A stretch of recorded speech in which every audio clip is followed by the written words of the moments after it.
Hello everyone, for today's videos, papakita ko naman sa inyo kung paano magluto ng pinakrong saging na saba.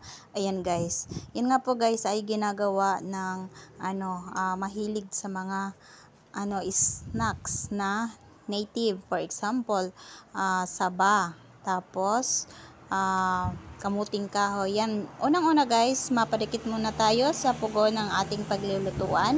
Ayan guys, for tipid tayo ngayon sa sa gasol, kaya sa pugon muna tayo ngayon magluluto.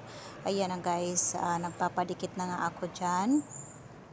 Gamit ang mga scratch paper na hindi na ginagamit. Ayan, at uling po iyan sa kahoy ang ginamit ko dyan. Ayan na guys. So, sa pagkatapos naman po nating magpadikit sa pugon, kumuha po ako siya ng dahon ng pandan para po naman sa pagpabango ng ating pinakrong saging. Ayan guys.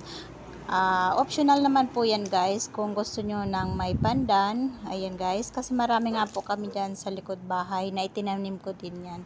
Ayan guys, ito na nga po ang mga kakailanganin. Dapat mayroong kanyog, saging na saba na hilaw, asukal at asin at pandan na dahon. Yun nga po guys, napakasimple lang po, pero very affordable po ang snacka na ito. Ayan po guys. So unang-una guys ay at magbalat na nga po dyan. So mahirap nga po balatan ang saging na saba. Kaya guys, hiwain nyo lang po magkabilang dulo at lagyan nyo po ng hiwa sa sa gilid. Ayan guys.